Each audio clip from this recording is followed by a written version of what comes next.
pequenina.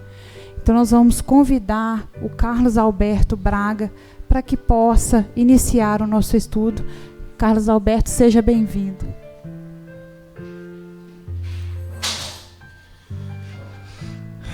Boa noite para todos.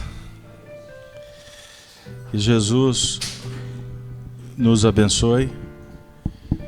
Nós estamos de volta para realizarmos o estudo do Livro dos Espíritos, que é a obra básica da doutrina espírita. Trabalho esse que nós realizamos nas noites de quinta-feira. E esse ano de 2017 foi pródigo de muito aprendizado para todos. O Livro dos Espíritos, obra básica da doutrina, foi editado no dia 18 de abril de 1857 em Paris. Obra que foi organizada por Allan Kardec, ela é dividida em 4 partes. E hoje nós temos a alegria de trabalhar as questões 199 e 199A, com o tema: o que sucede ao espírito de uma criança que morre pequenina? Esse é o nosso tema. Último encontro do ano. Então vamos lá. Na última semana, nós trabalhamos a questão 197 até... Fizemos a leitura da 199A. Mas com o tópico é sorte das crianças depois da morte. Eu vou iniciar a reunião fazendo a leitura da questão 199. Vamos lá. Por que tão frequentemente a vida se interrompe na infância? Por que tão frequentemente a vida se interrompe na infância? Resposta. A curta duração da vida da criança pode representar para o espírito que a animava o complemento de uma existência precedente, interrompida antes do momento em que devera terminar, e sua morte, também não raro, constitui provação ou expiação para os pais. Aí nós vamos então chegar na questão 199A. Kardec então questiona em cima dessa resposta. O que sucede ao espírito de uma criança que morre pequenina? O que se sucede ao espírito de uma criança que morre pequenina? Resposta dos espíritos. Recomeça outra existência. Agora nós vamos ler um comentário de Allan Kardec. Se uma única existência tivesse o homem, e se, extinguindo-se-lhe ela, sua sorte ficasse decidida para a eternidade, qual seria o mérito de metade do gênero humano, da que morre na infância, para gozar sem esforços a felicidade eterna? E com que direito se acharia isenta das condições, às vezes tão duras, a que se vê submetida a outra metade? Semelhante ordem de coisas não corresponderiam à justiça de Deus. Com a reencarnação, a igualdade é real para todos. O futuro a todos toca sem exceção e sem favor para quem quer que seja. Os retardatários só de si mesmos se podem queixar. Forçoso é que o homem tenha merecimento de seus atos, como tem deles a responsabilidade. Aliás, não é racional considerar-se a infância como um estado normal de inocência. Não se vê em crianças dotadas dos piores instintos, numa idade em que ainda nenhuma influência pode ter tido a educação?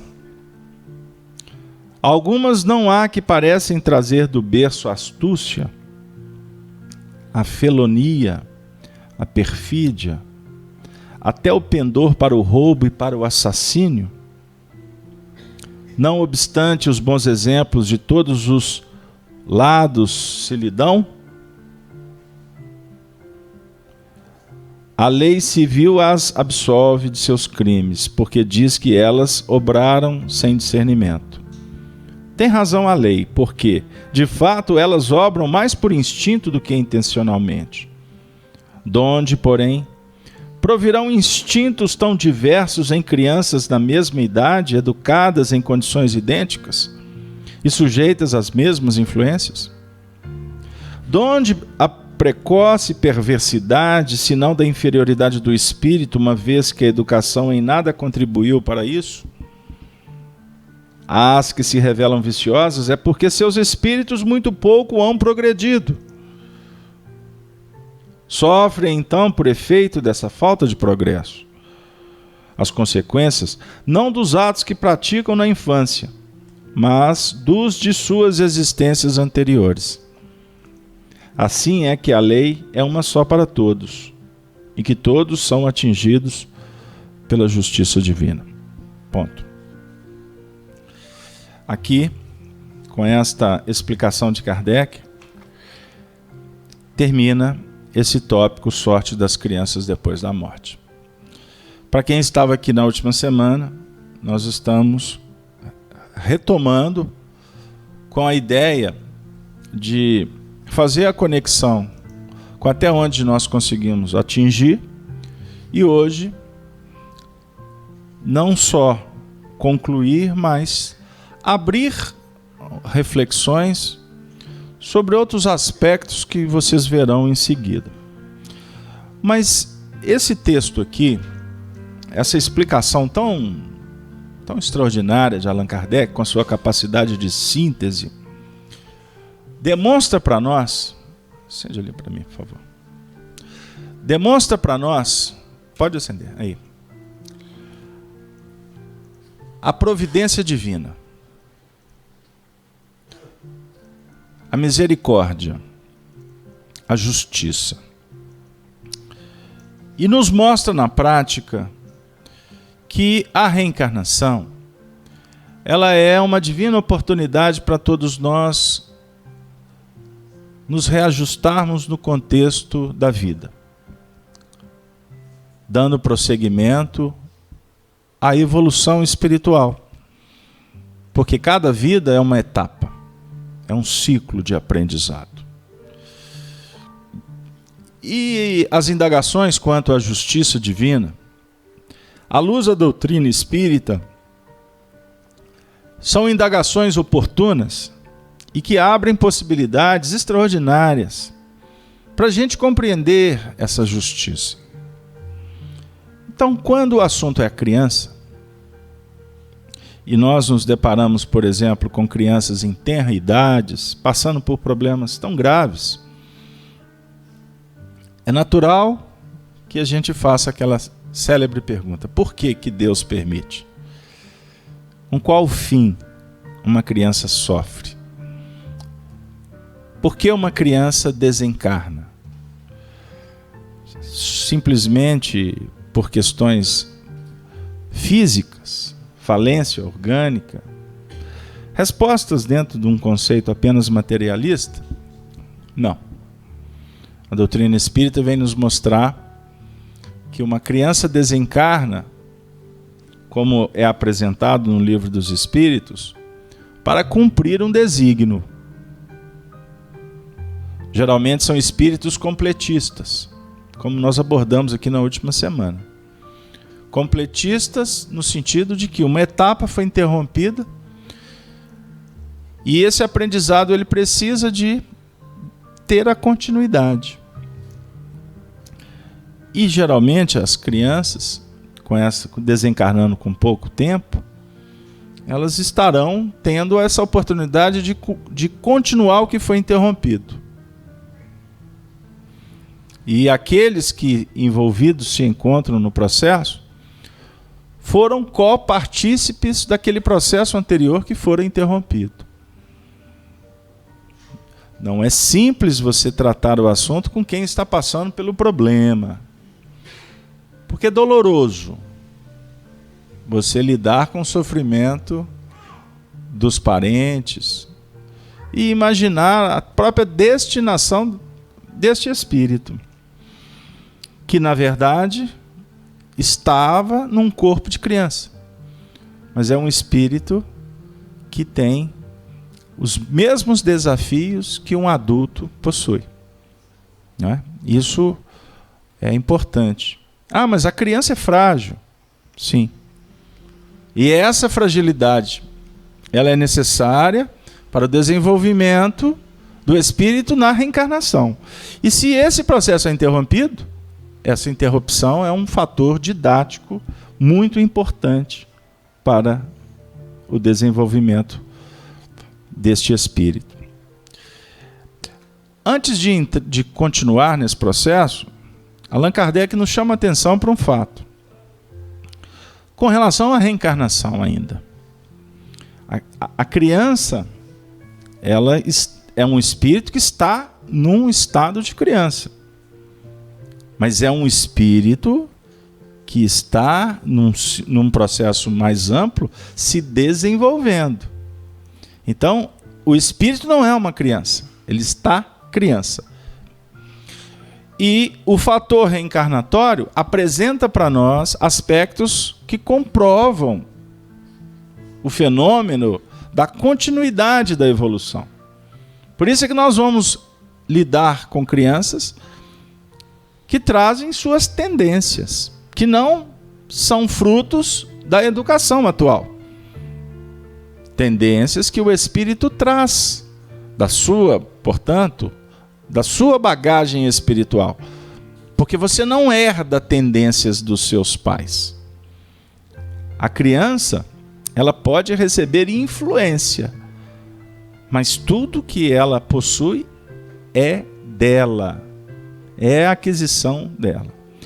E aí Allan Kardec traz para nós uma reflexão, por exemplo, sobre justificando as crianças que apresentam tendências viciosas. De onde veio isso? A não ser de suas bagagens espirituais. Crianças com tendências, por exemplo, à violência. A violência. Nós vivemos num momento atual da sociedade em que nós caminhamos para uma era em que o espírito vai despertar, vai se conscientizar da reencarnação muito antes do que nós estávamos acostumados. A maioridade, ela necessariamente será reavaliada pelas leis humanas. Por quê?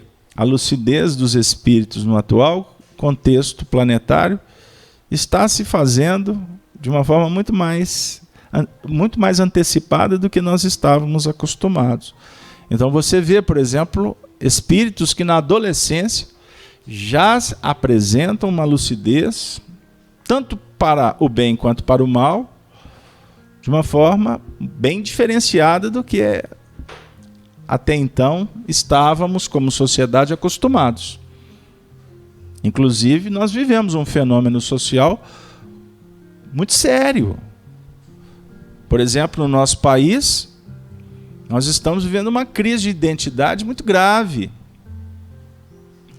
Eu escutei uma frase ontem de um companheiro da mídia que eu achei muito importante, que nós, como sociedade, precisamos de nos reinventar. Sociedade brasileira, precisamos de nos reinventar. Porque nós estamos encontrando crianças, jovens, sem qualquer noção de respeito. As autoridades não são respeitadas. Não é? Os pedagogos, os professores, são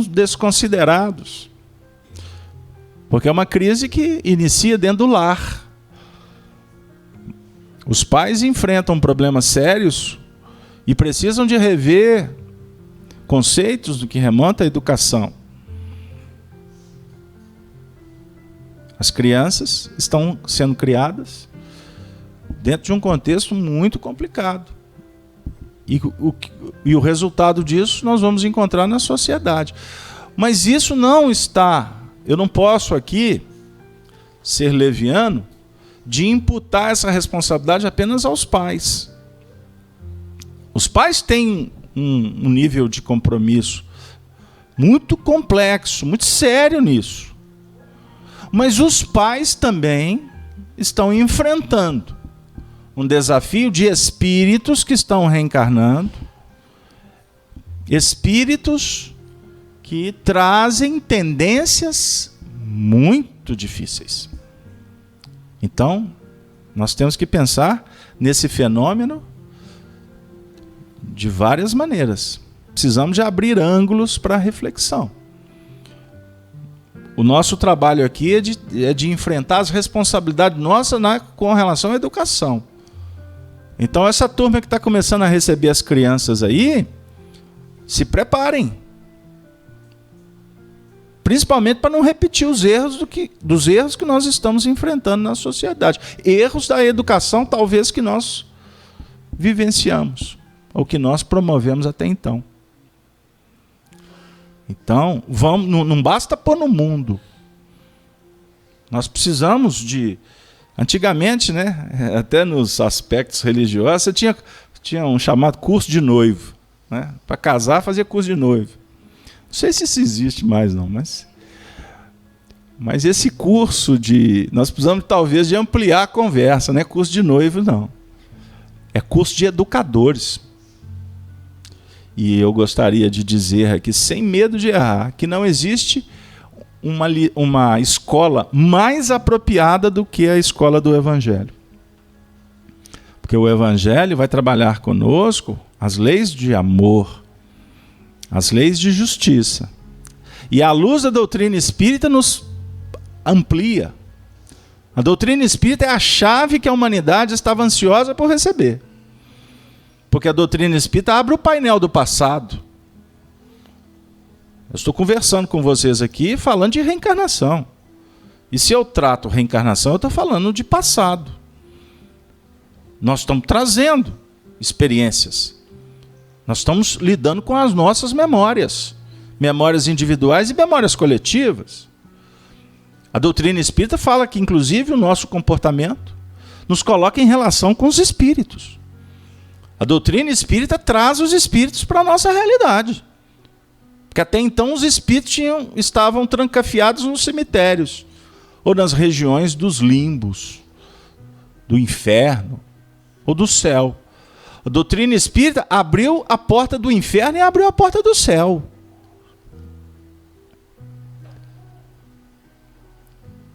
Para a gente pensar. Abriu no sentido de quê? Foi a doutrina espírita que foi lá e liberou todo mundo? Não. Foi a doutrina espírita que está nos levando para o céu ou levando para o inferno? Não. A doutrina simplesmente está colocando para nós um óculos para a gente ver o que sempre existiu. E ela comprova tudo isso através da mediunidade. A mediunidade é uma ferramenta para que a gente possa entender a ciência do espírito. Então, que os espíritos, os ditos mortos, se comunicam é fato. De uma forma sutil ou de uma forma contundente. Atuando nas nossas vidas, seja como educadores, como médicos. A casa espírita vocês presenciam tratamentos ou terapêuticas espirituais que a medicina não consegue explicar. Porque na casa espírita a gente lida, por exemplo, com o fenômeno magnético, a doação de energia. Nós estudamos tudo isso, em paralelo com o estudo das leis morais. Então, uma casa espírita bem orientada, ela não se pauta apenas no movimento no movimento fenomênico. Vocês estão aqui na FEAC, vez por outras, quando alguém sente necessidade, toma um passe, recebe um passe magnético. Eu vou explicar. Porque você está aqui não significa que você tem que tomar passe.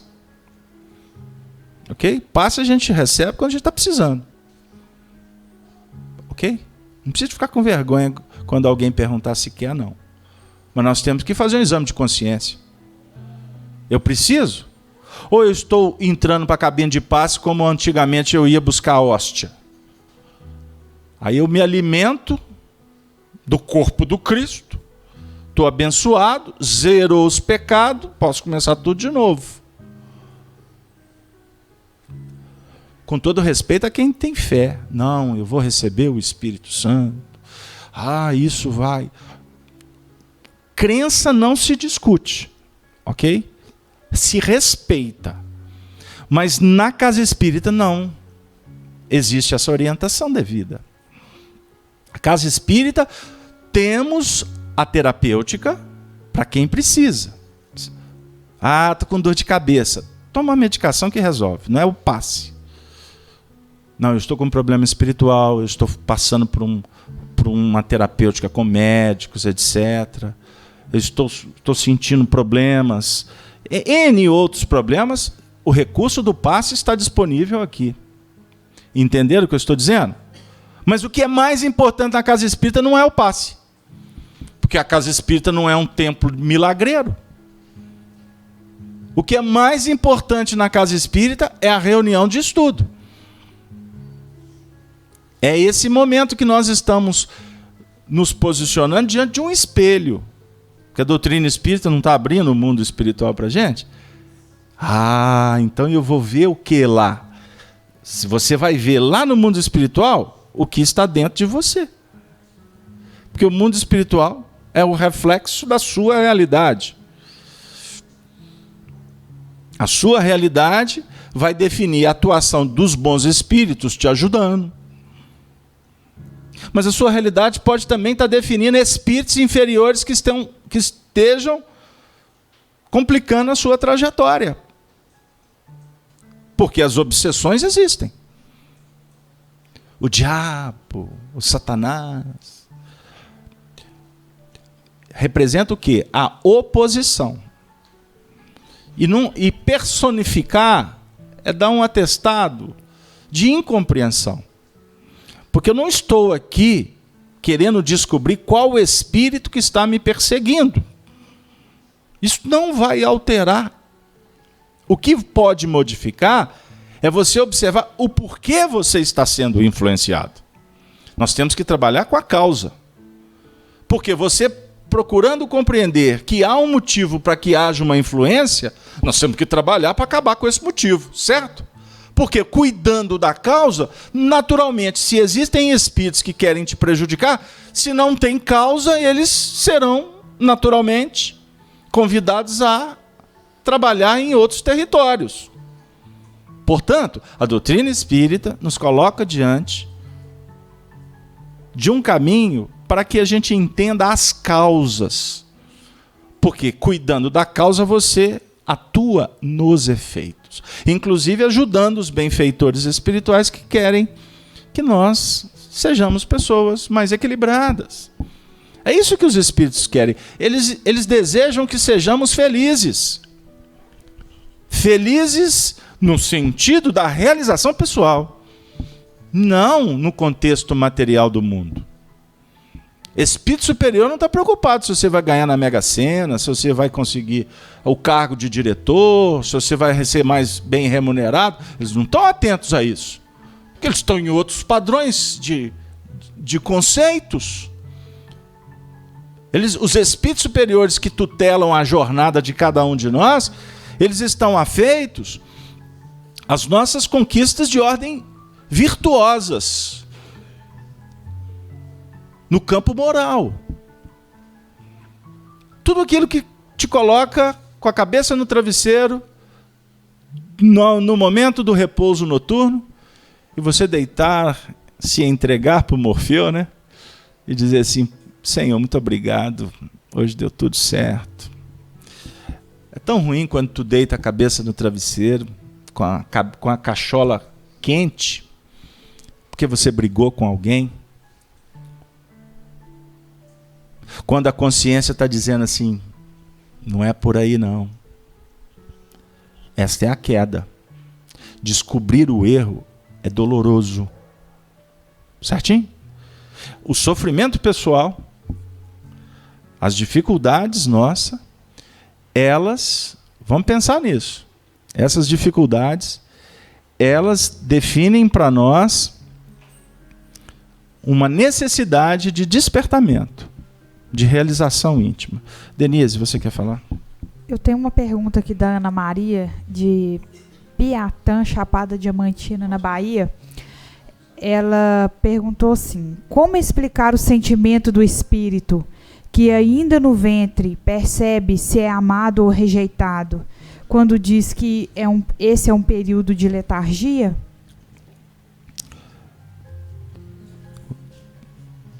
Vamos refletir.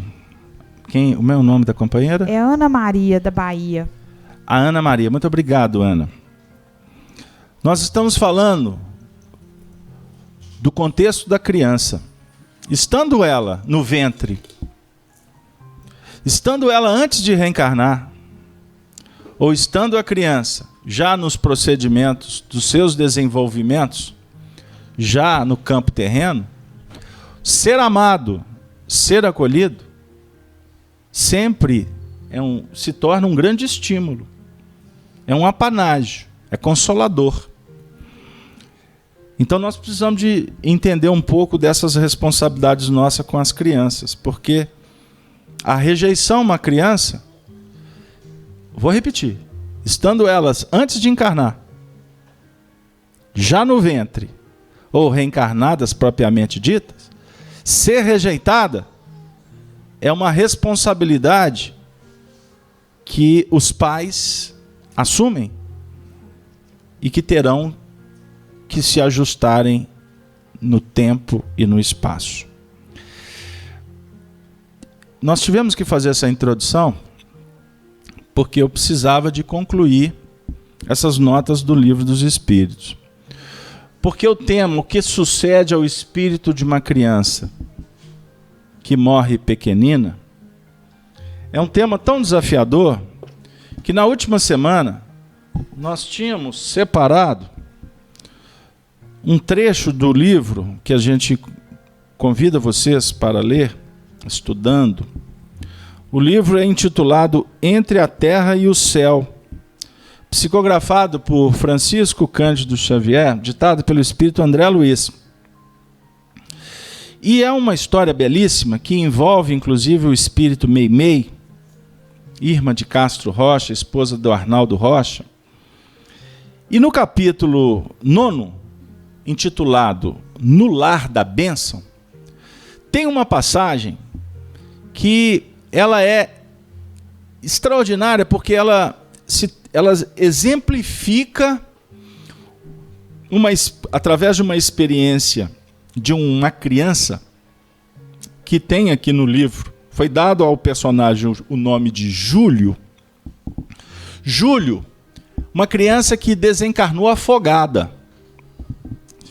E essa história, ela vai contar um pouquinho e abrir para nós algumas reflexões sobre o que realmente acontece com as crianças. Então eu vou pedir a vocês um pouquinho de paciência, porque eu faço questão de ler os primeiros movimentos desse capítulo.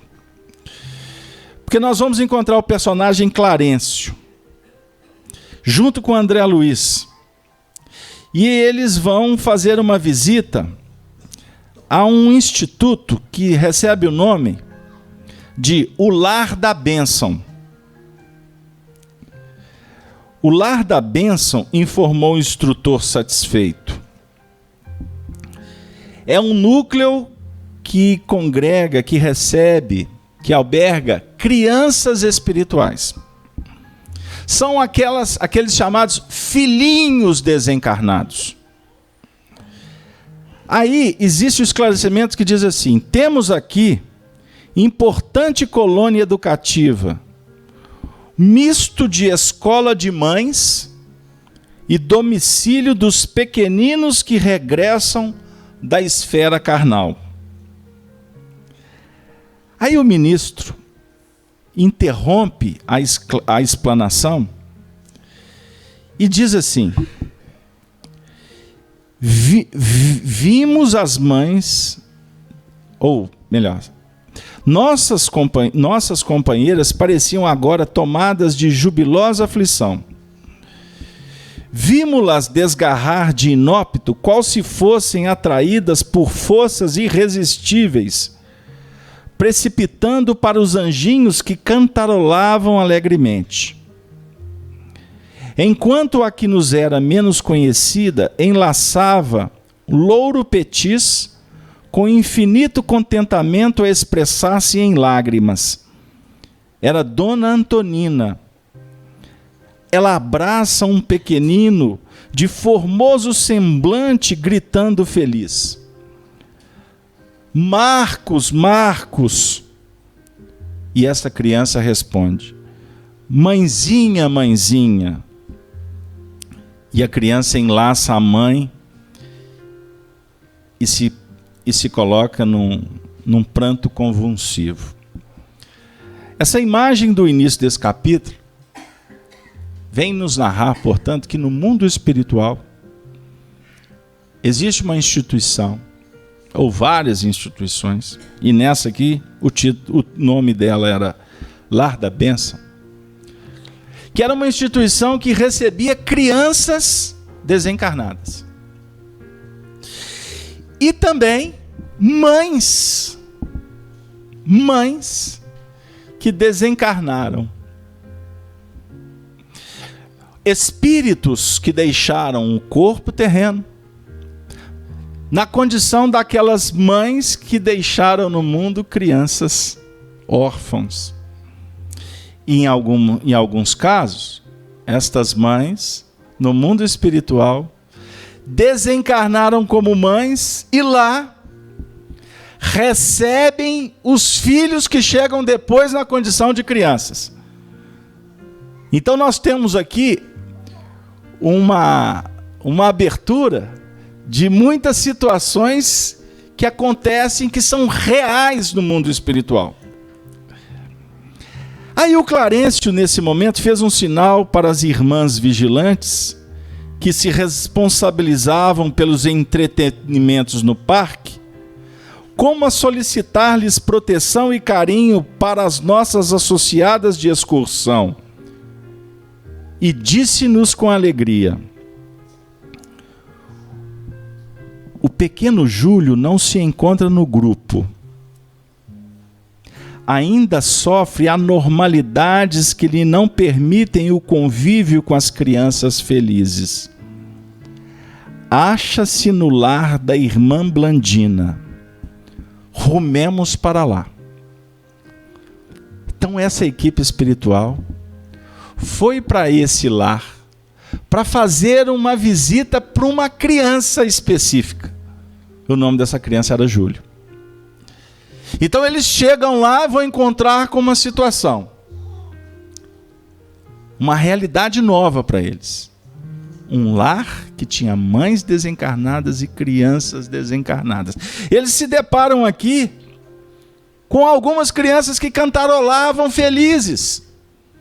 Ou seja, crianças que já estavam ajustadas àquela realidade. Mas esta criança que elas foram visitar, André Luiz aqui vem nos narrar que esta criança não estava num estado de equilíbrio como as outras. Pegaram aqui a narrativa? E aí, eles recebem a informação que essa criança estava num lar que era um lar coordenado por uma senhora chamada Blandina. Blandina é o espírito Meimei, que nasceu aqui em Mateus Leme, viveu em Belo Horizonte, casou em 1944 com o nosso amigo Arnaldo Rocha e desencarnou em setembro de 1946. esse livro, essa história foi escrita 3 anos depois da desencarnação da Meimei, por volta de 1949, 1950. Estou situando-os, porque temos muitas pessoas, inclusive em casa, que são estudiosas, que prestam atenção nas informações que nós trazemos com responsabilidade. Não estou inventando, isso é fato. Aí eles foram para lá. Em poucos minutos chegávamos diante de um pequenino castelo, muito alvo,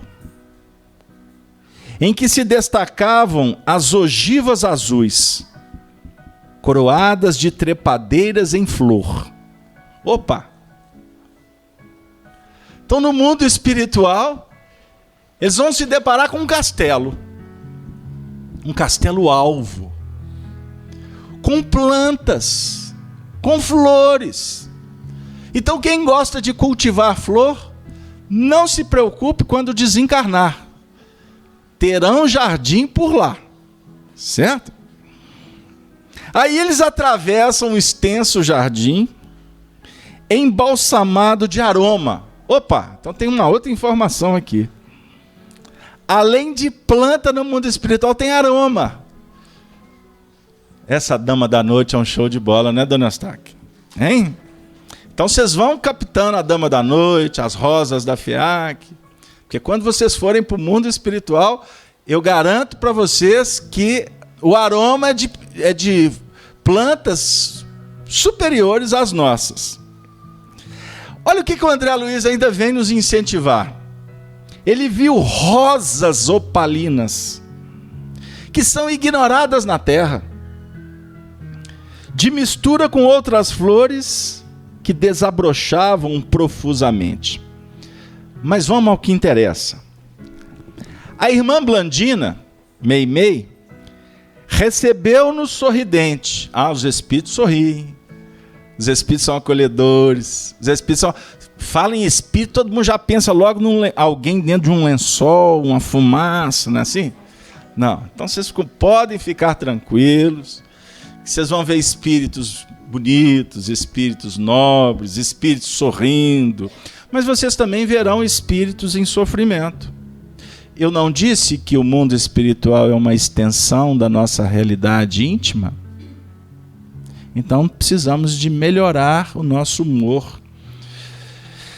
Aí, depois das saudações, Clarencio foi direto no assunto. Desejávamos avistar o pequeno Júlio. O pequeno Júlio, que havia desencarnado por afogamento. Blandina, que em plena juvenilidade trazia nos olhos os característicos de sublime madureza de espírito, respondeu gentilmente: com muito prazer. Os espíritos são solícitos. Aí eles vão se encaminhar para um ambiente aonde o menino repousava num leito muito branco. E Meimei vai explicar sem afetação. Nosso Júlio, até hoje, ainda não se refez completamente. Essa frase aqui já marca para nós uma boa conversa. Quando o espírito desencarna, ele passa por um processo de adaptação, de acordo com a maturidade do espírito, de acordo com a condição evolutiva do espírito. Quanto muito atrasado, muito apegado às coisas da matéria, a adaptação é mais complexa, demorada, difícil, dolorosa. Um espírito numa condição superior, a desencarnação é só um despertar em outro plano, sem sofrimento, sem dor. A adaptação é quase que automática. Existem casos que o espírito desencarna, ele mesmo acompanha a desencarnação. Ele não vai acordar do outro lado. Ele acompanha todo o processo, vivendo uma dupla realidade com muito equilíbrio. É extraordinário.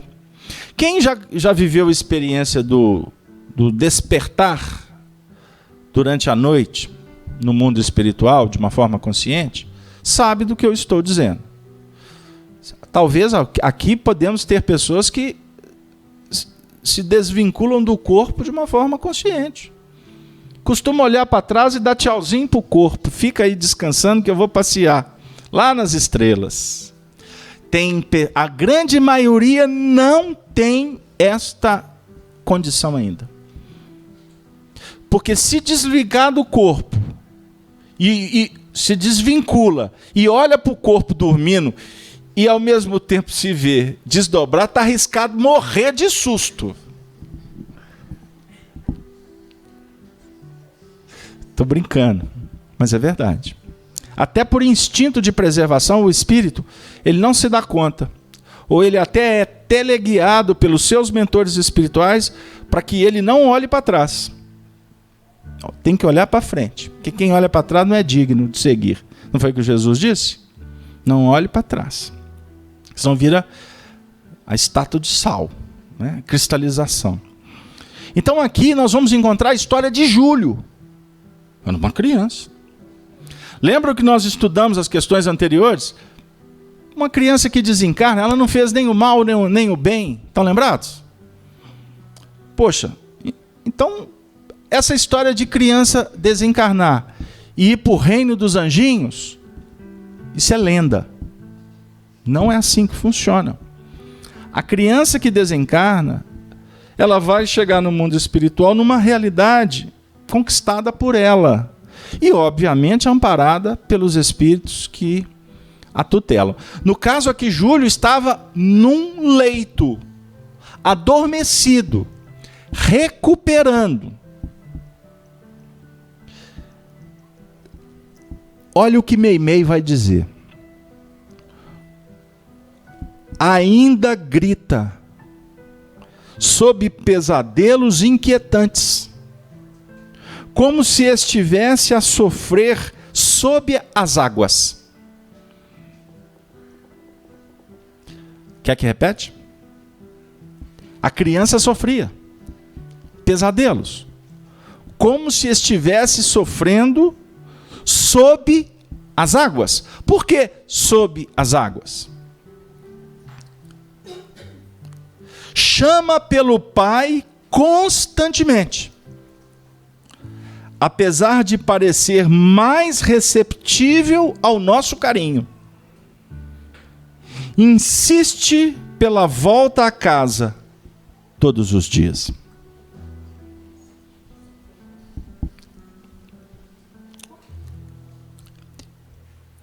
Insiste pela volta para casa todos os dias. Grita constantemente pelos pais. No caso aqui, especificamente pelo pai. Embora esteja receptível ao nosso carinho. Então, Meimei está dizendo aqui que a criança estava feita ao carinho que ela, Meimei, que os espíritos ofereciam para ele. Embora ele gritasse e clamasse todos os dias para voltar para sua casa. Vem a pergunta: por quê? A resposta é muito simples. Tira a criança do peito da mãe. E a Meimei, mais à frente, vai dizer assim: da mãe que ama, e não daquela que pare. Porque existem muitas que só procriam e que não são mães. A mãe, na acepção da palavra, ela coloca no mundo, mas ela se faz mãe. Entenderam? Porque não é apenas numa linguagem atual, uma barriga de aluguel. E algumas não são dignas nem do pagamento que recebem.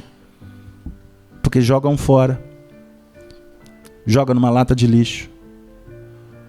Ou joga na lata de lixo da indiferença da vida. Porque é mãe em algumas horas e outras se faz pior dos carrascos.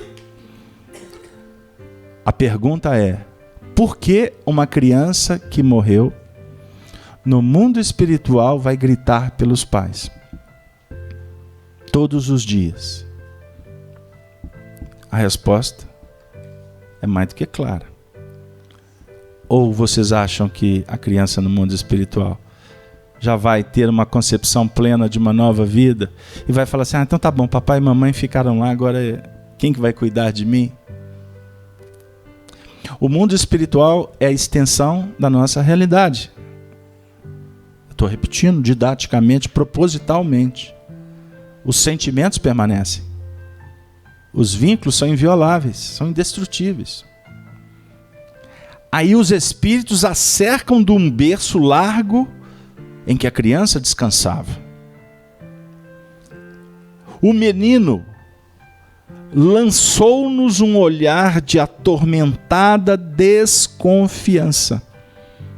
Mas, contido pela ternura da irmã que o assistia, permaneceu mudo e impassível. Olha que extraordinário. A criança ficou desconfiada. Quem que são estes? Mas aqui o que impera aqui é a ternura da assistente. Aí vem a frase: ainda não se mostrou em condições de partilhar os estudos com os outros? Perguntou o ministro interessado. Pausa. O ministro está perguntando o seguinte: a criança ainda não se interessou por estudar com os outros? Então, nós estamos vendo aqui que no mundo espiritual tem escola para as crianças. E a escola para as crianças aqui no mundo espiritual é para conscientizá-las da nova realidade que elas estão vivendo. A realidade de espíritos. Fechou? Ou abriu? Continuando. Aí veio a resposta: não. Aliás, os nossos benfeitores Augusto e Cornélio, possivelmente Cornélio deve ser Emmanuel, que nos amparam frequentemente, são de parecer que ele não conseguirá adquirir aqui qualquer melhora real antes da reencarnação que o aguarda, pois traz a mente desorganizada por longa indisciplina. Vou marcar uma palestra em janeiro, terça-feira, convidar o Eduardo. Eduardo, a palestra sua vai ser disciplina. Porque só a palavra disciplina aqui são muitas horas de colóquio, de estudo, de reflexão. Observemos a situação. A Meimei está dizendo que esta criança não estava feita a um grupo de estudo, de evangelização de outras crianças, porque ela estava atormentada. E os espíritos não viam nesta criança possibilidade de ajuste antes de uma nova reencarnação. Pegaram aí? Então, essa experiência aqui já está nos dizendo o seguinte, que a história não se repete. Cada espírito, seja criança, seja adulto, seja ancião, no mundo espiritual ou aqui, responde à vida conforme o seu grau de evolução. A cada um é dado segundo as suas obras.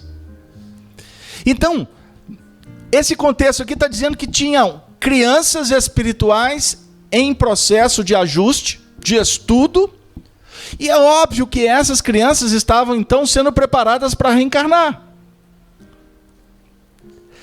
Esta criança a qual o Júlio está sendo citado aqui, se a Meimei está dizendo que eles não viam possibilidades dele se melhorar, é óbvio que nós subentendemos, e é natural, é razoável, que esta criança em desajuste seria trazida para reencarnar sem antes se ajustar no mundo espiritual. Ficou claro essa parte?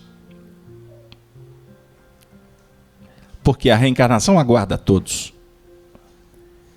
É lei da vida. A reencarnação não é opção, não. É obrigação. O espírito necessita da reencarnação. Como naturalmente nós necessitamos da desencarnação. Tomara a Deus que demore, né? Não torce para desencarnar, não. Mas existem casos que, se não acontece a desencarnação, os dramas não se resolvem. Porque na Terra, muitas vezes, as injunções são tão intricadas, são tão complicadas, que tem que ficar para a próxima mesmo. Não que você vai adiar propositalmente. Entenderam o que eu quero dizer? Os dois inimigos, olha, a espiritualidade já investiu tudo que foi possível para eles, pelo menos se ajustarem. Mas se cristalizaram no erro, no orgulho. Ah, é? Muito bem. Então vai se ajustar depois. Porque é da lei, o perdão é lei da natureza. Por mais que isso desagrade. Eu perdoar? Não perdoo. Vai perdoar. Querendo ou não, vai perdoar. Só que Deus não opera com imprudência, com violência. Nós estamos afirmando peremptoriamente, usando uma expressão didática apenas. Vai perdoar. Querendo ou não, vai perdoar. Agora, se você mantiver essa posição cristalizada, o que você pode, na realidade, conseguir é só adiar, mas que vai perdoar, vai perdoar. Muitas vezes vai perdoar por mecanismos extraordinários da misericórdia divina, quando, por exemplo, esse rebento vem como um filho.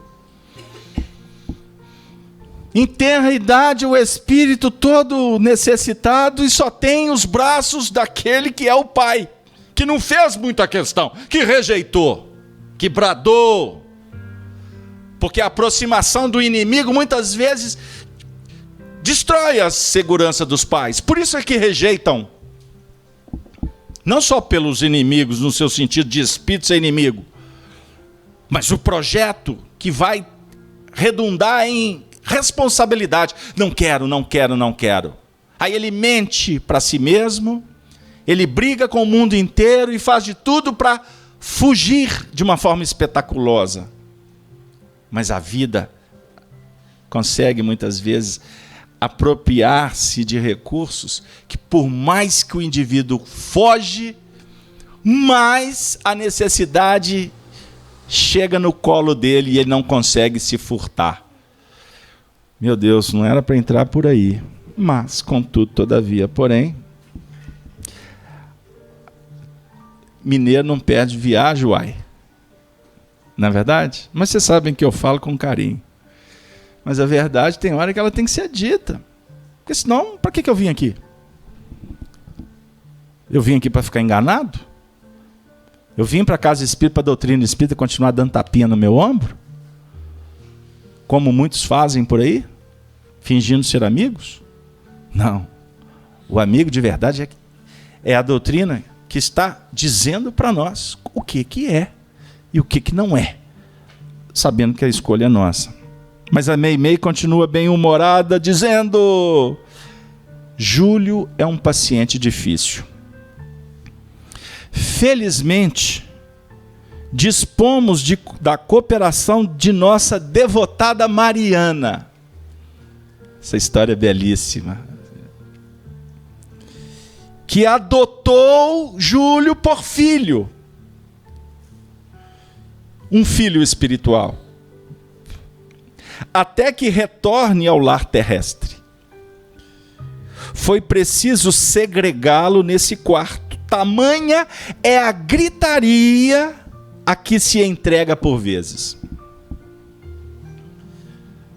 A história da Mariana eu vou contar daqui a pouco.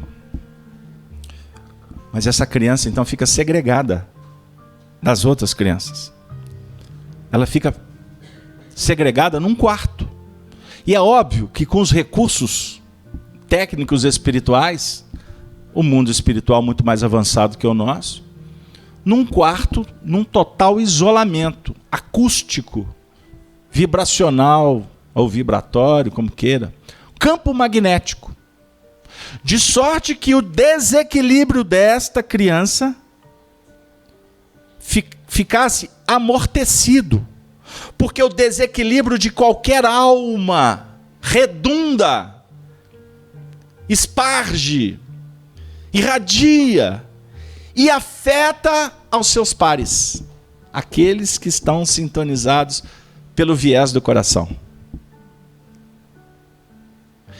E eu vou dizer uma coisa aqui, a princípio até fora do contexto, mas só para exemplificar. Quando o desespero é aqui na Terra, por exemplo, diante de um fato, diante de uma desencarnação, muitas vezes o espírito que desencarna, que ainda está numa condição ainda muito terra-terra, ele é levado para determinadas alas do mundo espiritual que são isoladas, como esse quarto do Júlio. Isoladas magneticamente, de sorte que o desespero do órfão, da viúva, daquele que ficou na terra porque está vendo o ente partir, estas vibrações desequilibrantes não atinja o indivíduo que se foi. Embora existam relatos espirituais que afirmam, e aí eu não posso aqui definir, porque cada situação é bem específica, cada mundo, cada dimensão, ela tem as suas especificidades, mas afirmam alguns autores espirituais que mesmo essas câmeras de isolamento, para alguns casos, elas não são suficientes para interpor o desequilíbrio do desencarnado diante do companheiro que se foi. São obsessões gravíssimas que se instauram.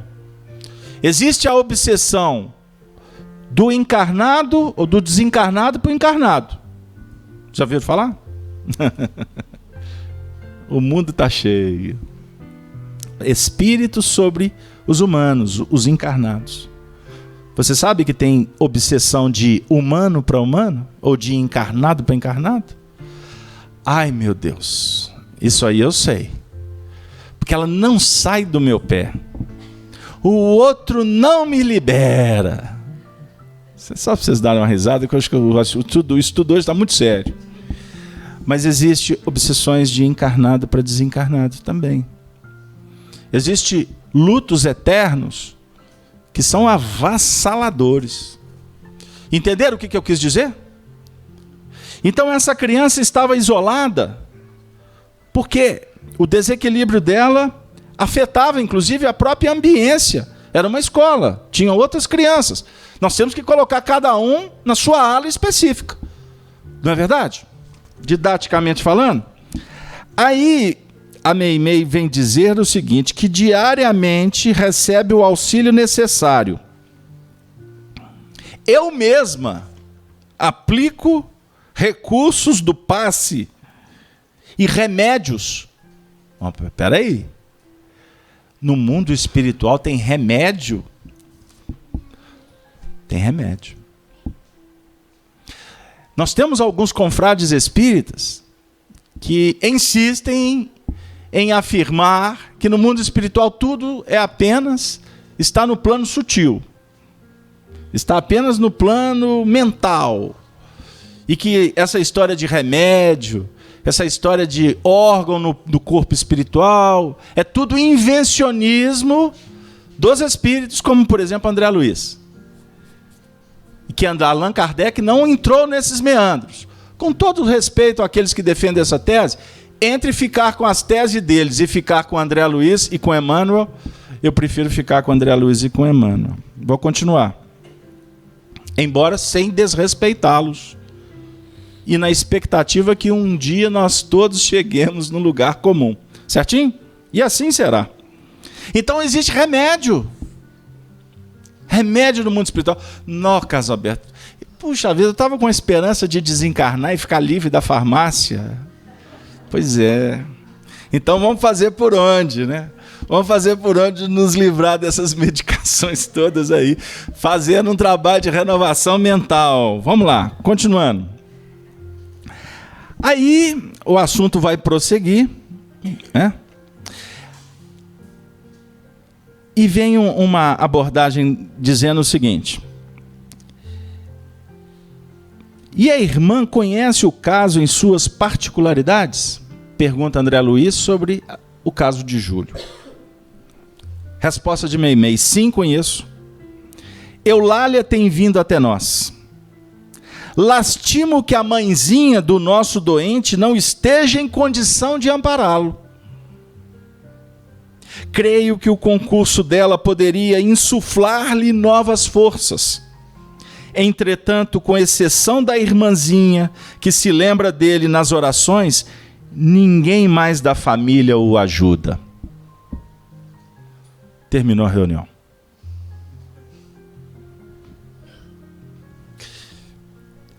Meimei está dizendo que a mãe dessa criança poderia ajudar muito.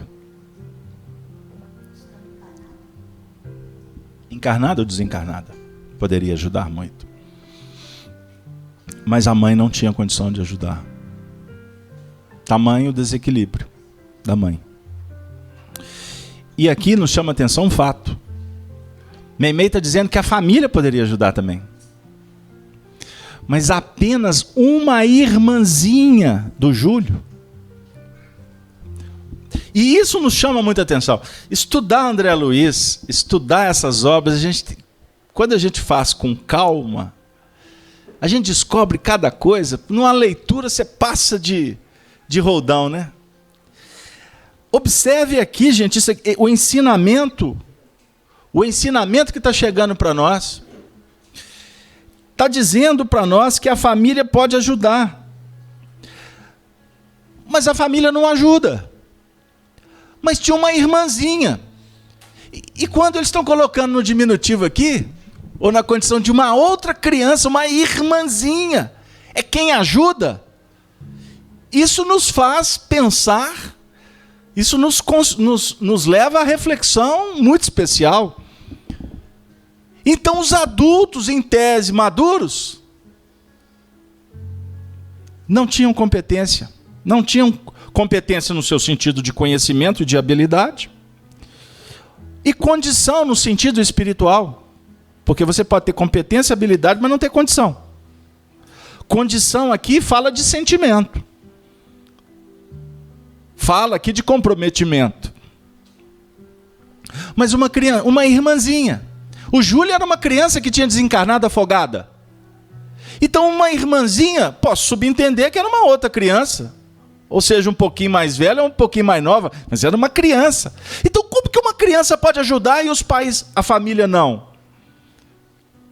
Então aqui não está falando de conhecimento profundo. Está falando de ligação espiritual, por sentimento. Então está lá a criancinha que perdeu o irmão, que morreu afogada. Olha o valor da prece, da saudade equilibrada, dos bons pensamentos dessa irmãzinha para com o Júlio. Pegaram aí? Como é que doutrina espírita? Quando você vai esmiuçando, você vai encontrando cada ensinamento espetacular. Aí,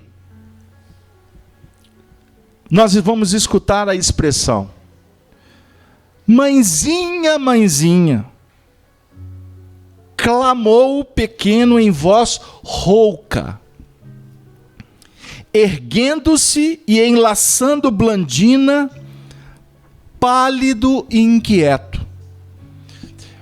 O Júlio desencarnou afogado.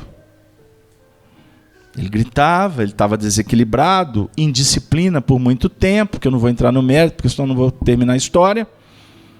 Mas ele estava com a voz rouca. Ué, então, no mundo espiritual você pode ficar rouco. Porque senão não estaria escrito aqui. Concorda? Agora, por que ele estava rouco? De tanto gritar? Vamos continuar? Olha que interessante. Ah, e com detalhe. Ele estava pálido. Por que alguém fica pálido? E estava inquieto também. Aí, observe a voz de Blandina. O que te incomoda, meu filho? A criança respondeu: dói-me a garganta. Lamentou-se o rapazinho. Agora que o assunto vai esquentar. Apertem o cinto, que a viagem vai ficar boa. Nós vamos acelerar aqui o aerobus.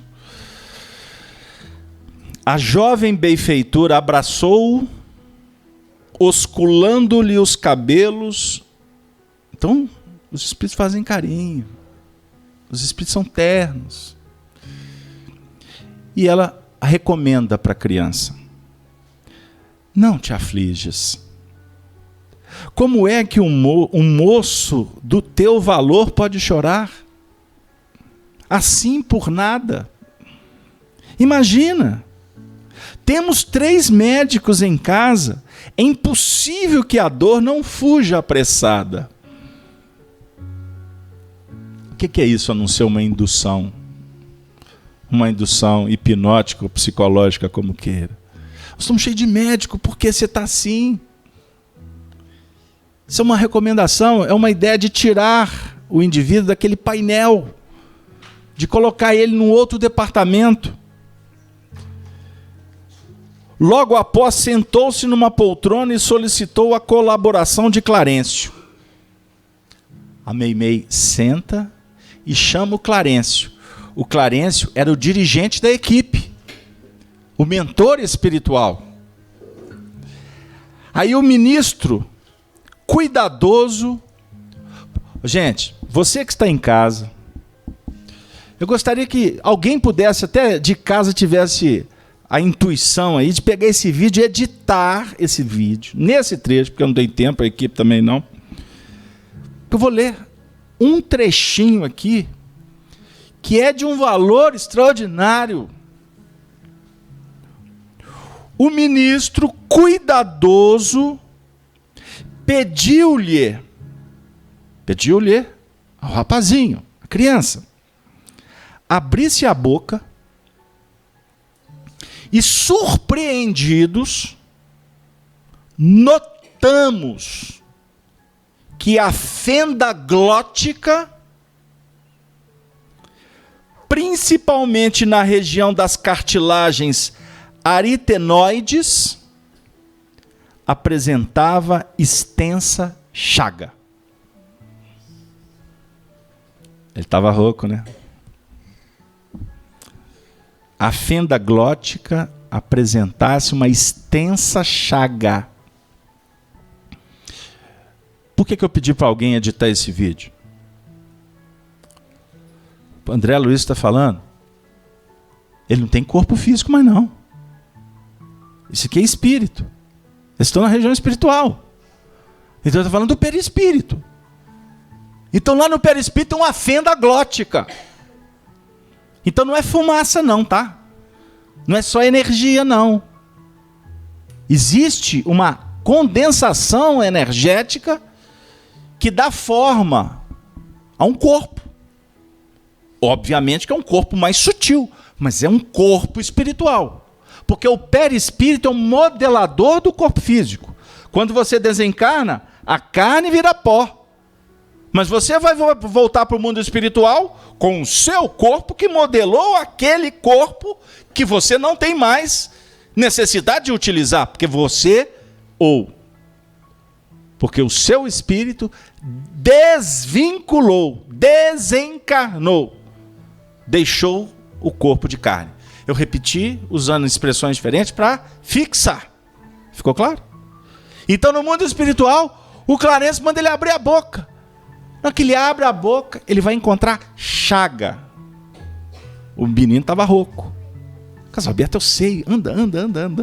Não ando. Calma. O povo está assim. Estou sentindo as pressões. O pensamento não sai do lugar. Sai, mas é de propósito. Eu estou pedindo para alguém editar o vídeo. Com todo carinho. Porque é importante, gente. Vocês estão achando que é brincadeira? Quando vocês desencarnarem, não estou falando para ler o livro tal, não. Eu estou falando da realidade que você vai viver. Quando você desencarnar, você vai chegar no mundo espiritual e vai se deparar com uma realidade. Você vai se tocar. Você vai sentir coração pulsante. Dependendo da sua situação espiritual, você pode ter fome. Você pode ter sede. O que para os espíritos é muito confuso. Mas como assim? Os espíritos conversam conosco. Eu não desencarnei, não. Olha aqui. Estou sentindo. Aí você vai trabalhar conceitos. Você vai trabalhar com carinho. Você vai usar recursos magnéticos para que haja um entendimento. Porque o despertar no mundo espiritual, como eu disse, depende de cada um. Tem espíritos que, quando têm a informação que desencarnaram, eles se desesperam.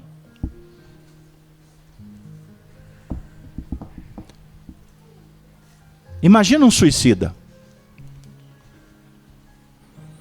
que quis dar cabo da vida para resolver. Nós estamos falando aqui de uma fenda glótica de alguém que desencarnou, criança afogada. Imagine um suicida que se enforca. Como ficará esta região do enforcamento? Isso é para a gente pensar com muito carinho, com muito respeito e com muita prece. Eu vou repetir, a cada um segundo suas obras. O que o orientador fez? Aplicou-lhe recursos magnéticos. Olha o passe aqui. Ah, Casabeto, que hora que é a fila? Não, Casabeto, você falou que não precisa, mas olha aqui. Olha como é que eu estou todo torto. Tem uns que falam assim, ó, se tiver... Pergunta pra gente, tem encosto? Tem um amigo meu que me perguntou isso uma vez, deve ter uns 30 anos atrás. Eu não esqueço dessa história. Ele falou assim, você que mexe com o espiritismo, eles falam aí que tem encosto. Tem ou não tem? Eu fiquei rindo. Ele mesmo completou, ó, se tiver encosto, eu tô com um pão de açúcar todas as minhas costas. Ele falou assim, já passe, hein? Para derreter esse pão, hein? O ministro vai usar, então, recursos magnéticos especiais. Aí, Eduardo... Para que o André Luiz, só para atrapalhar a gente, o André Luiz colocou uma palavra, uma designação, um adjetivo aqui que complica tudo, foi aplicar passes. Podia ter colocado a vírgula e continuado o assunto. Não, ele coloca, foi-lhe aplicado passes especiais. E o que você conclui com isso? Hein, Júlio? Passe especial é o mais poderoso, é daquele médium, eu só tomo passe com aquele médium, porque ele, hein? Médium forte. É a mesma coisa do católico. Na hora que o bicho pega, ele vai lá na igreja São Justo Tadeu. Quando está tudo mais ou menos, ele vai na igreja do bairro dele. Hein? Eu estou falando isso com todo respeito. Mas é uma crença infantil. O que acontece na igreja de Nossa Senhora da Aparecida é a mesma coisa que acontece na igreja que está ali, lá na ponta da esquina. Lá não é um núcleo de oração? No centro espírita também funciona assim, porque os espíritas atualmente, na sua grande maioria, repetimos as práticas de outras religiões. Então o indivíduo, ele faz parte da equipe de passe da FEAC. Aí ele descobre que ele está com um tumor no cérebro. Primeira coisa que ele vai fazer, procurar médium especialista em tumor no cérebro. Aí ele, perna para quem te tem, deixa a equipe da FEAC e vai procurar um médium potente. My God! Ele deu passe 30 anos na FEAC, agora o passe da FEAC não resolve, não. Não, eu tenho que pegar alguém especial, porque afinal de contas é a minha vida que está em jogo. Vocês estão rindo? É para chorar. Tamanho desconhecimento doutrinário, a distância, anos-luz que nós temos com os ensinamentos espíritas. Mas tem passe especial, ou seja, passe específico. Técnicos que atuam de uma maneira auxiliar de acordo com a necessidade do indivíduo. Só para esclarecer, o passista aqui, o encarnado, o papel dele é fazer a prece, desejar o bem, não é desejar a melhora, porque tem passista nosso que fica assim, que você sare, levanta, levanta, levanta. E os espíritos assim, não é levantar, não, ele tem que dormir, Não, você não, ele está dando passo, você não pode morrer. E os espíritos, meu Deus, está atrapalhando, ele tinha que desencarnar. Dona Nilza está rindo ali. Estou brincando. Não, estou falando sério.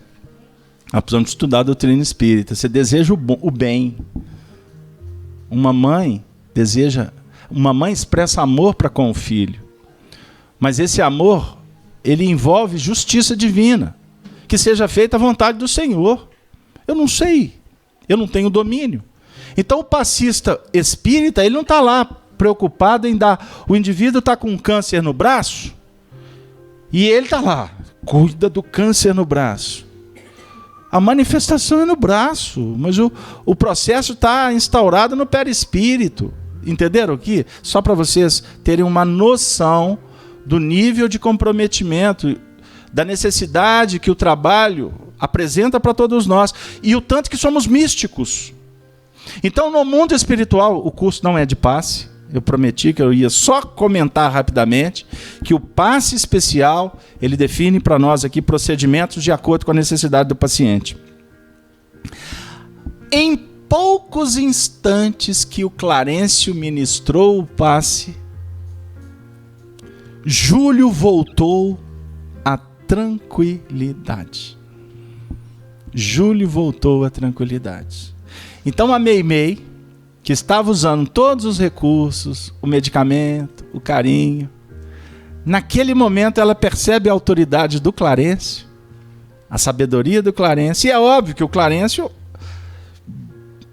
tinha a ficha, de acordo com a sua capacidade de entendimento, a ficha toda do paciente. Então o Meimei não se sente capaz.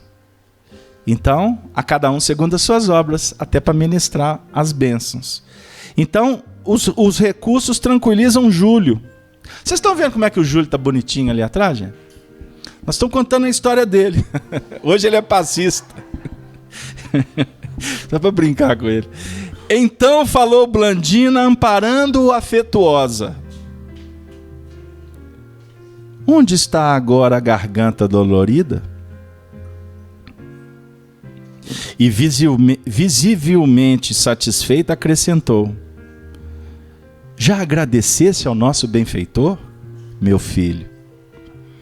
Olha que barato, extraordinário.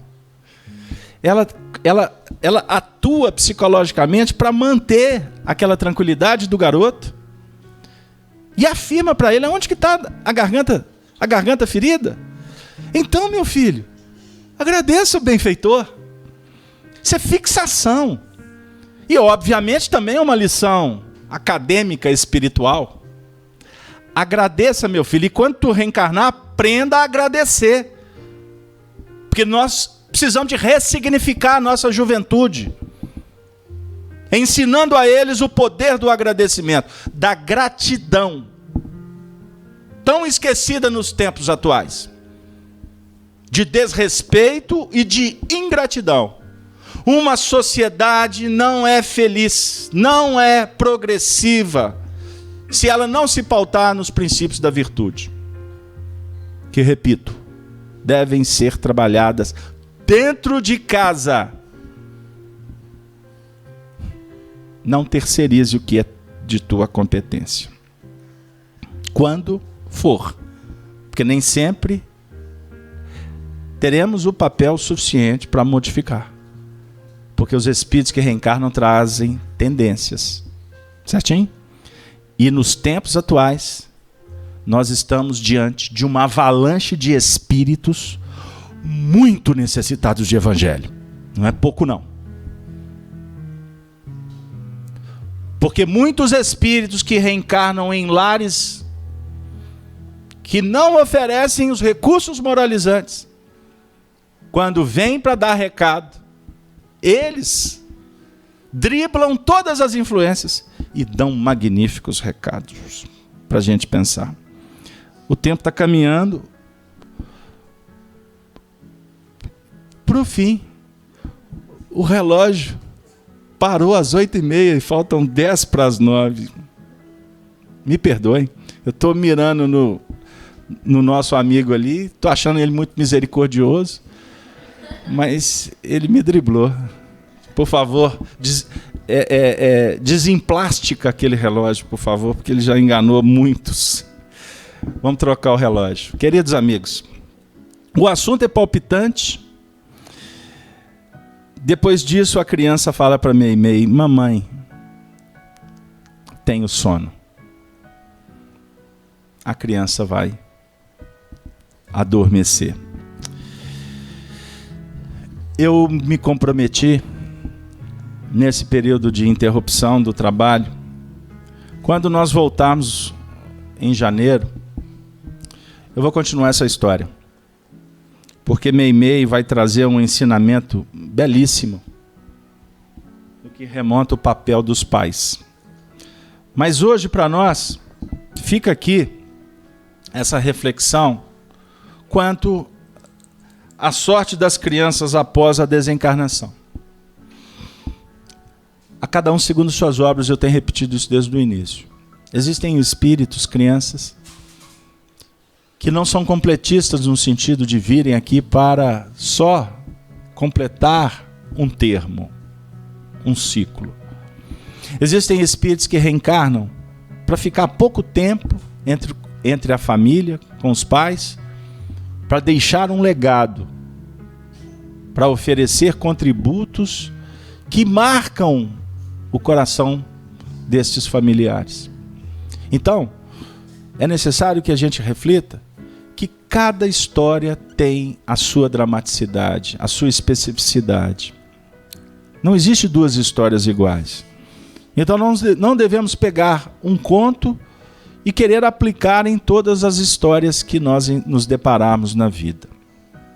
O que é importante, quem sabe, e se assim nós conseguirmos trabalhar juntos, é que a doutrina espírita favorece para que a gente tenha elementos para estudar a vida, a nossa trajetória e o caminho daqueles que nós vamos encontrar dentro da nossa própria destinação. E não só no sentido de compreender, de diagnosticar problemas alheios aos nossos, mas, acima de tudo, encontrar elementos e força suficiente para a gente mudar os painéis. Isso que é importante para a gente. Por isso que o Evangelho, em doutrina espírita, não é apenas uma apresentação teológica. Nós não estamos aqui apenas para estudar as histórias, nos encantar com elas e ficarmos presos nas emoções dessas histórias. Acima de tudo, é transformar tudo que as histórias nos oferecem em ferramentas para a nossa modificação. Eu vi um querido amigo comentar uma coisa hoje, eu achei assim hilárica. Ele disse assim, que ele está disposto a montar uma frota de caminhão, que ele acha que nesse Natal e nesse final de ano ele vai ganhar muito dinheiro. Como eu conheço a peça, ele falou assim, lá vem coisa. Aí no final ele diz assim: porque eu nunca escutei tantas pessoas falar em mudança. Então eu vou comprar uma frota de caminhão e vou oferecer o caminhão para as mudanças.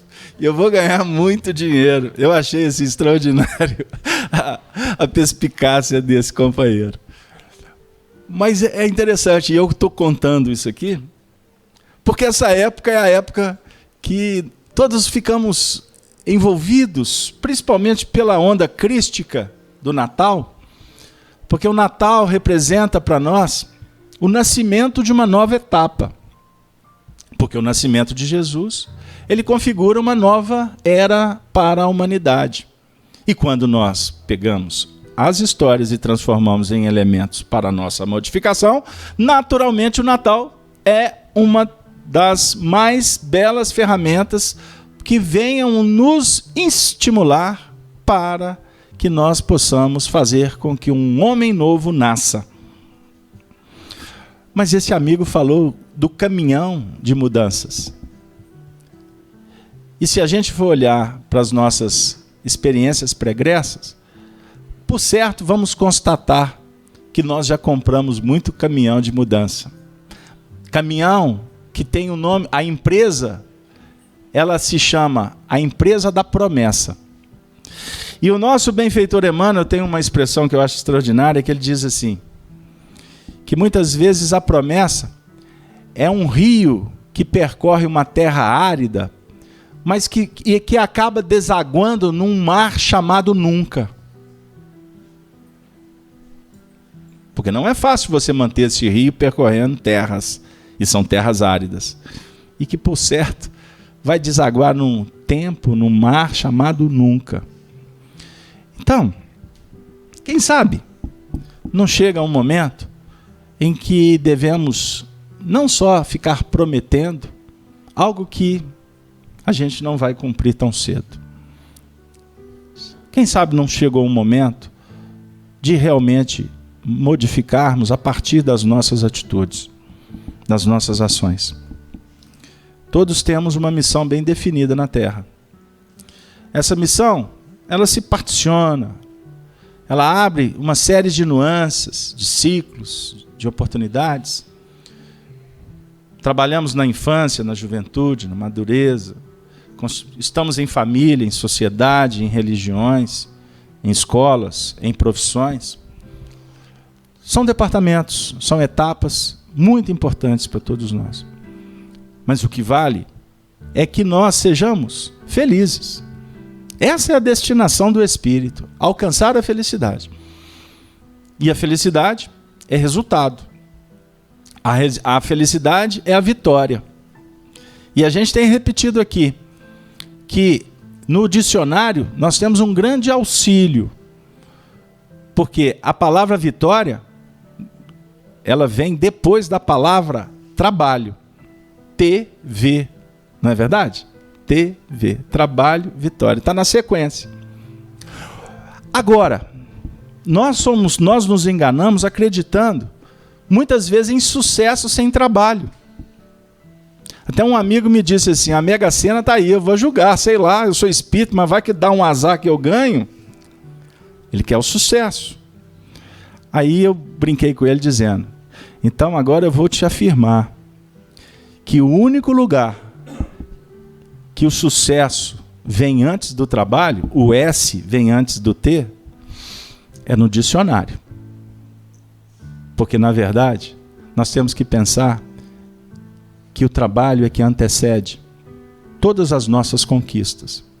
E que tudo que vem fácil, como, por exemplo, o sucesso, ele vai embora fácil, como o dinheiro, como os aplausos, como o reconhecimento. Isso para nós não tem mais importância. A nossa busca, a nossa aquisição verdadeira é do homem integral, é da educação plena, é da iluminação, é do amor. Do amor que nos aproxime cada vez mais daquele que deu a vida por nós, daquele que ainda não é amado. Terça-feira nós falamos aqui sobre o Natal. Toda a reunião foi voltada para o Natal. Em determinados momentos nós expressamos, e eu vou repetir, Nós estamos aqui para amar. Por isso Jesus veio à Terra, para nos mostrar, exemplificar a importância do amor. Então nada nesse mundo é mais importante do que o amor. E tanto é verdade que ficou registrado no calendário nosso essa data do Natal, que ficou configurada como dia 25 de dezembro, conforme as definições romanas, e eu não vou explicar o motivo, porque não cabe. Mas quando Jesus nasceu, não nos importa.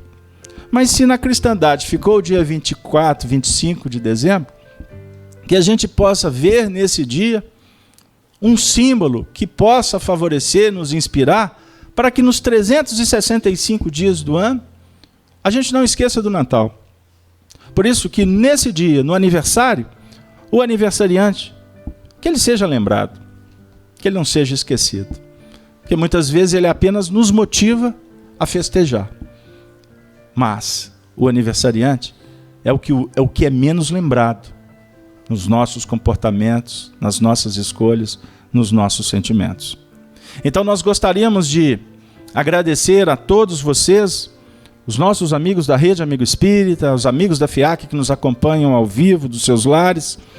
Gostaríamos de agradecer a todos vocês que nos apoiaram o Projeto Kardec ao longo desse ano de 2017.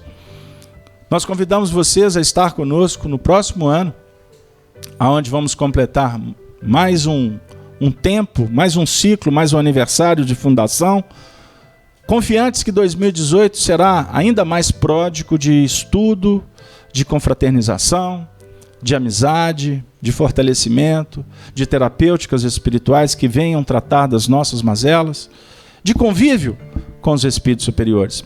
Allan Kardec é o patrono dessa casa. Allan Kardec é o referencial para todos nós. Embora estejamos longe de dignificar os seus ensinamentos através das nossas exposições, mas jamais essa casa poderá descuidar de estar vinculado a Allan Kardec, o precursor dos novos tempos, aquele que veio com uma missão especial, como outrora viera João Batista, Elias. Allan Kardec vem nos nossos tempos para nos aproximar cada vez mais de Jesus. Então, doutrina espírita é uma proposta precursora dos novos tempos. É ela que vai nos auxiliar no momento mais feliz da nossa jornada. Bem-aventurado aqueles que perseverarem até o fim. Se no próximo ano, se no futuro não estivermos mais juntos, fisicamente falando, que possamos sempre nos vincularmos, não pela maneira de pensar, de agir, mas estejamos sempre vinculados através dos laços do sentimento, como irmãos, como filhos de Deus. Mas se estivermos juntos, na próxima etapa, será para nós um motivo de muita alegria. Então, eu desejo a todos um Feliz Natal, que a família, todas as famílias aqui representadas sejam envolvidas nas vibrações sacrossantas da fraternidade, da caridade, da igualdade, da liberdade e da paz. Que todas as famílias possam ser envolvidas e que a alegria seja sustentada por todas essas expressões que são genuinamente cristãs. E como presente para cada coração, gostaria de trazer para vocês Irene Pinto, uma poesia através de Chico Xavier, dizendo assim, e que essa mensagem possa inspirar a todos nós nesses dias abençoados. Natal. Grande bolo à mesa, a árvore linda em festa, o brilho da noite empresta regozijo ao coração. É como se a natureza trouxesse Belém de novo, para os júbilos do povo, em doce fulguração. Tudo é bênção que se enflora, de envolta na melodia, da luminosa alegria, que te beija e segue além. Mas se reparas lá fora, o quadro que tumultua, verás quem passa na rua, sem ânimo e sem ninguém.